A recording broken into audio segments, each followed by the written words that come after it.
자, 이번 시간은 테마 12번째 등록의 결격 사유에 대해서 봅니다. 등록의 결격 사유에 해당되면 등록도 할 수 없고 중개업소에 근무할 수도 없습니다. 그래서 총 12가지 사유를 열거해 놓고 그 중에서 하나로 해당되면 중개업계에 들어올 수 없다 그 말인데요. 1번 등록 등 결격 사유형 12가지를 봅니다. 다음 각호의 어느 하나에 해당하는 자는 중개사무소 개설 등록을 할 수가 없다. 그러니 개업공인중개사가 될 수 없는 거죠. 뿐만 아니라 또한 소속공인중개사 중개보전이 될 수도 없다. 즉 중개업소에 근무할 수도 없습니다.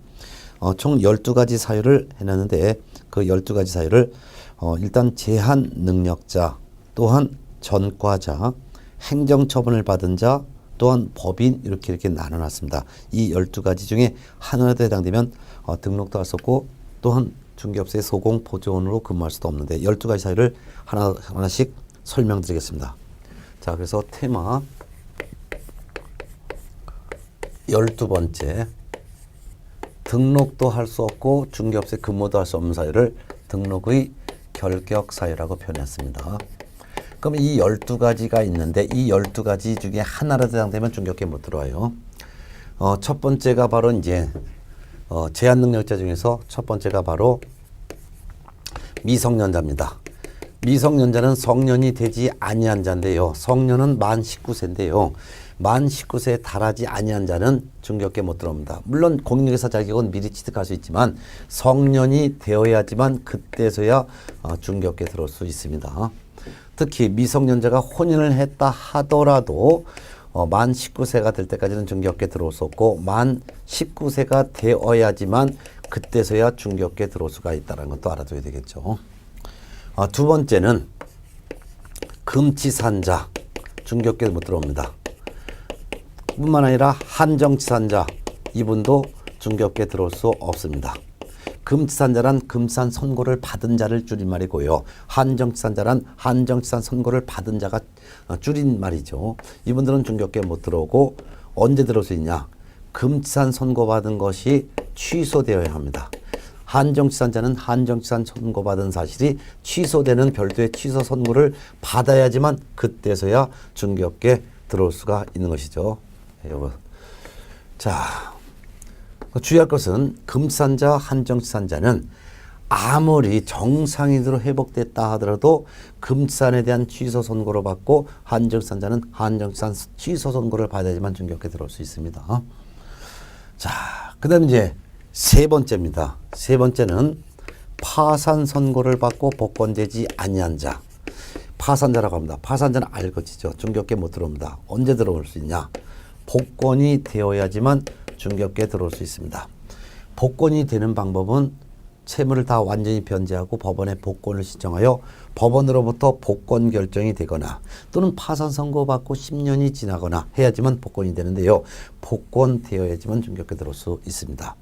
이 파산 선고를 받은 사람이 아무리 채무를 다 완전히 변제를 했다 하더라도 또는 변제하고 법원에 복권을 해달라고 복권을 신청했다 하더라도 중개업계에 들어올 수가 없고 복권이 되어야지만 중개업계에 들어올 수 있습니다. 주의할 것은 참고적으로 CF 참고 표시입니다. 참고적으로 개인회생 인가 신청을 한 자 또는 개인회생 인가 신청을 하여 법원으로부터 인가 결정을 받은 자 이런 사람들은 파산자가 아닙니다. 그렇기 때문에 자기 채무를 나눠서 갚도록 법원으로부터 결정을 받은 사람입니다. 이 사람들은 돈 벌면서 계속 채무를 나눠서 갚아야 되기 때문에 개인회생 인가 신청을 했건 또는 개인회생 인가 신청을 하여 법원으로부터 인가 결정을 받았건 이 사람은 파산자가 아니기 때문에 중개업무에 종사하는 거 가능하다는 것도 같이 알아두셔야 되겠죠. 자, 이와 같이 세 종류가 제한 능력자가 되겠습니다. 그 다음에 이제 전과자가 있습니다. 전과자. 자, 전과자 중에서도 네 번째 금고 이상 형의 실형을 선고받은 자입니다.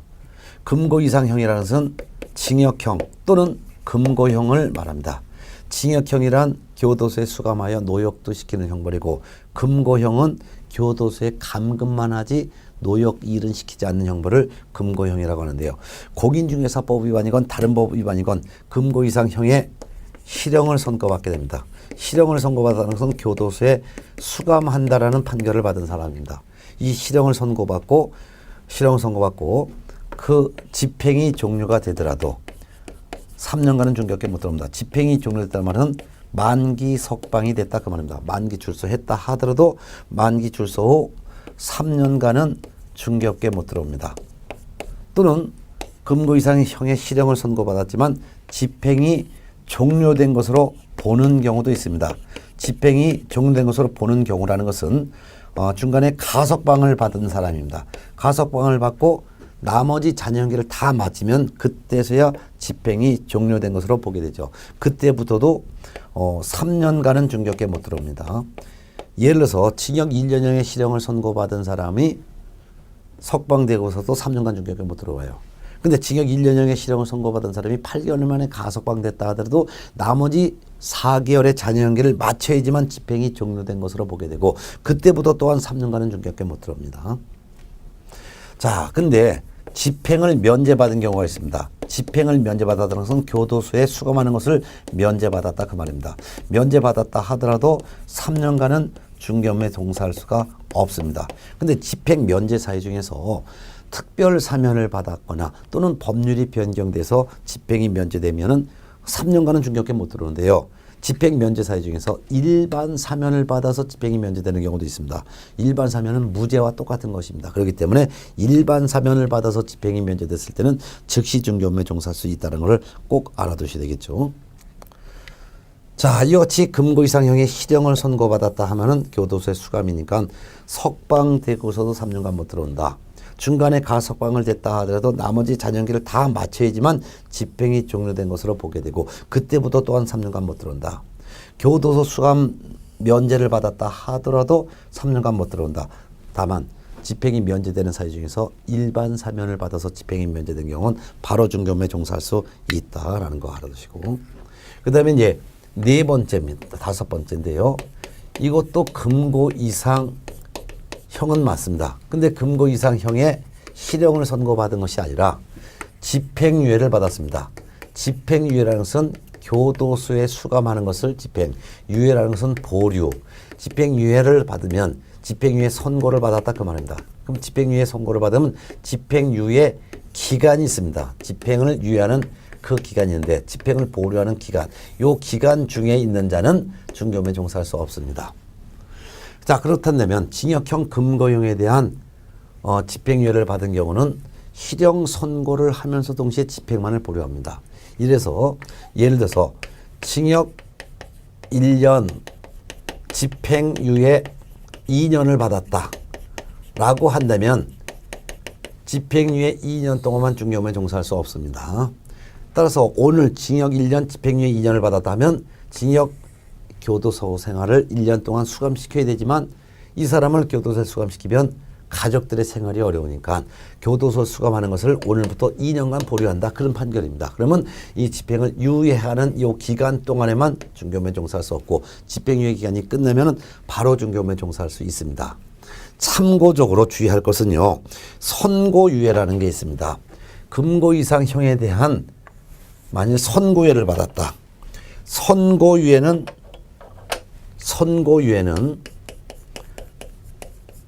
판결 자체를 보류한 것을 선고유예라고 합니다. 그러면 금고 이상 형에 대한 선고유예를 받았다 하더라도 선고유예 기간 중에 있어도 이 사람은 바로 즉시 중견에 종사가 가능하다는 것도 알아줘야 되겠죠. 그래서 유예라는 단어가 나왔을 때는 집행유예 하면은 집행유예 기간 중에만 중견에 종사할 수 없다. 그렇지만 선고유예는 선고받은 것이 아니라 선고 자체가 보류한 것이기 때문에 바로 중견에 종사할 수 있다. 대부분 이제 선고유예 같은 경우는요. 처음 죄를 진 사람이에요. 이 사람들을 깊이 반성하고 하면은 법원에서는 법원 판사가 판결 자체를 보류하죠. 보류하는 기간 중에는 결격 사유가 아닙니다. 그래서 집행유예는 집행유예 기간 동안 중견에 종사할 수 없지만 선고유예를 받았을 때는 아무것도 아니기 때문에 즉시 중견에 종사할 수 있다는 거 시험 매년 나오니까 꼭 구분해서 알아두셔야 돼요. 그 다음에 이제 여섯 번째는요. 오로지 공인중개사법을 위반하여 그 300만 원 이상의 벌금형을 선고받으면 벌금형 선고받고 나서 3년간은 중개업계에 들어올 수 없습니다. 공인중개사법 위반했을 때 형벌은 징역 또는 벌금형이에요. 만일 공인중개사법 위반해서 징역형을 선고받았다면 징역형 선고받았으면 여기에 해당되겠죠. 그러면 교도소 있는 기간도 중개업에 종사할 수 없고 석방되고서도 3년간 종사할 수 없잖아요. 그런데 징역형을 선고받지 않고 벌금액을 받았네. 그 벌금액 수가 300만 원 이상의 벌금형이라면 벌금형 선고받은 그날부터 3년간 중개업계에 들어올 수가 없다 그 말입니다. 주의할 것은 공인중개사법이 아니라 다른 법, 공인중개사법이 아닌 다른 법을 위반해서 이와 같은 금액을 선고받았다 하더라도 이는 결격 사유가 아니기 때문에 즉시 중개업에 종사가 가능하다는 것도 알아두셔야 될 것입니다. 아주 중요하니까 꼭 알아두셔야 됩니다. 네.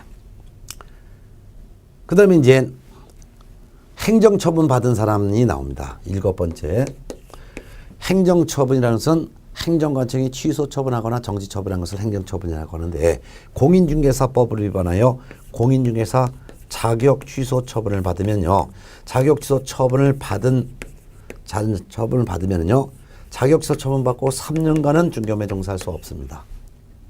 뿐만 아니라 참고적으로 자격 취소 처분 받으면 3년간 공인중개사 시험에 응시도 할 수 없으므로 3년간은 공인중개사도 될 수 없습니다. 따라서 자격 취소 처분 받으면 3년간 중개보조원으로 근무할 수도 없고 뿐만 아니라 3년간은 공인중개사 시험에도 응시할 수가 없으므로 3년간은 공인중개사도 될 수 없습니다.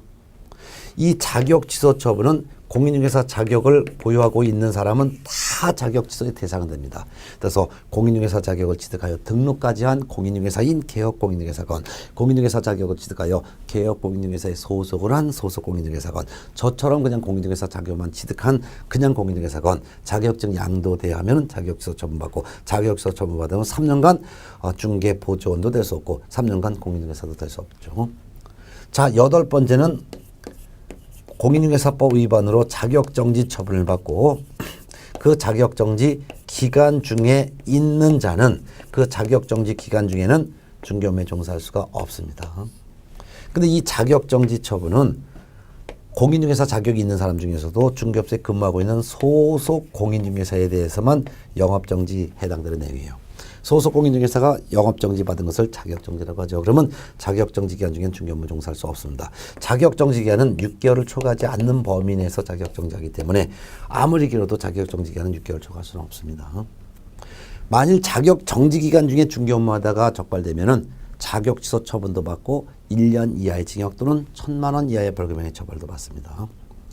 그 다음에 이제 9번째가 공인중개사법을 위반하여 중개사무소 개설 등록 취소 처분을 받은 자입니다.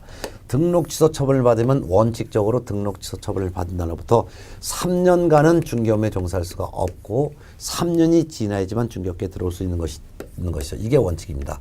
물론 등록 취소 처분을 받았다 하더라도 등록 취소 받은 날로부터 3년간 중개업계에 못 들어온다. 이거를 적용하지 않는 예외적인 등록 취소 이유도 있는데 이거는 테마 13번에서 별도로 설명드립니다. 그래서 원칙적으로는 이제 등록 취소가 되면 등록 취소 처분 받는 날부터 3년간은 중개업계에 못 들어온다. 3년이 지나야지만 들어올 수 있다. 이게 원칙이라는 거예요.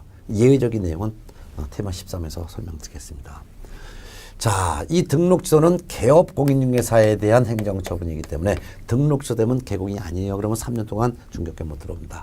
자, 10번째는 업무정지 처분을 받고 그 업무정지 기간 중에 있는 사람은 그 설령 업무정지 기간 중에 폐업을 했다 하더라도 업무정지 기간이 끝날 때까지는 중개업에 종사할 수 없습니다. 업무정지는 개업 공인중개사에 대한 영업정지인데 이 업무정지도 6개월 범위 안에서 업무정지가 있는데요. 업무정지 기간 중에 폐업했다 하더라도 업무정지 기간이 끝날 때까지는 중개업계에 못 들어옵니다. 자, 11번째는 업무정지 처분을 받은 개업 공인중개사인 법인에 업무정지 사유가 업무정지에 해당되는 사유, 업무정지에 해당되는 사유가 발생한 당시에 있었던 법인의 사원이나 또는 법인의 임원은 그 법인의 업무 정지 기간 동안은 중개업무에 종사할 수 없습니다. 자, 법인 개업공인사는 비생명체입니다. 그래서 법인인 개업공인사가 직접 중개업무를 할 수는 없고 법인의 대표자 임원 사원 등 자연인이 대신 중개업무를 하게 되죠. 근데 법인인 개업공인중개사의 업무정지 사유가 발생한 당시부터 있었던 그 사원임원은 이 사원임원은 법인의 주인들이죠. 그렇기 때문에 법인이 나중에 업무정지 처분을 받게 되면 그 법인의 업무정지 기간 동안에는 이 업무정지 사유가 발생한 당시에 있었던 사원임원도 그 기간 중에는 중개업무에 종사할 수가 없는 것입니다. 자, 이렇게 해서 보셨습니다. 그 다음에 이제 마지막 12번째는 아직 등록을 하지 아니한 법인의 사원이나 또는 법인의 임원 중에서 이와 같은 결격 사유 중 어느 하나라도 해당하는 사람이 있다면, 즉 법인의 사원 임원 중에서 단 한 명의 사원 임원이라도 결격 사유에 해당하는 자가 그 법인의 사원 임원으로 있다면 그 법인은 등록을 신청 자체도 할 수가 없는 것이죠. 예? 그래서 단 한 명의 사원 임원이라도 결격 사유가 있다면 이 사원 임원이 결격사에 해당되면 법인 자체가 결격사에 해당되기 때문에 그 법인은 중개사무소 개설 등록 자체를 신청할 수가 없는 것입니다. 요 12가지 사유를 정리해 드렸습니다. 자, 그러면 이제 2번 결격 사유 조회를 봅니다. 자, 중개업소에 근무하고 있는 사람들은 결격 사유에 해당되지 않아야 되겠죠. 그런데 중개업무에 종사하는 사람 중에서 결격사자가 있는지를 등록관청은 조회를 할 수 있도록 했습니다. 등록관청은 개업공인중개사, 소속공인중개사, 중개보조원 및 개업공인중개사인 법인의 사원, 임원 이와 같은 개업공인중개사 등 중에서 결격사유 중 어느 하나에 해당하는 사람이 중개업무에 종사하고 있는지 이걸 확인하기 위해서 관계기관 즉 법원에 조회할 수도 있습니다. 자, 3번 중개사무소 개설 등록을 한 개업공인중개사건 소공보조원이건 결격사에 해당되면 안 되는데 중개업무에 종사하다가 결격사에 해당이 된다면 어떻게 되냐. 그래서 3. 개업공인중개사 등이 나중에 결격사에 해당되면 1번 개업공인중개사가 중개업무에 종사하다가 나중에 결격사에 해당되면 등록관청은 그 개업공인중개사의 등록을 반드시 취소해야 됩니다. 두 번째, 개업공인중개사인 법인의 사원 임원이 결격사에 해당되면 그 법인은 즉 회사는 그 사원 임원을 2달 이내 해소해야 됩니다. 즉 해임시켜야 되는 거예요. 만일 2달 이내 해소시키지 않으면 즉 해임시키지 않으면 그 법인인 개업공인중개사의 등록을 취소시켜야 됩니다. 근데 3번 소속공인중개사 중개보존 직원입니다. 직원이 결격사에 해당됐을 때 2달 이내 해소시켜야 합니다. 즉 해고시켜야 돼요. 안 하게 되면 그 개업공인중개사에 대해서 업무정지 처분을 할 수 있습니다.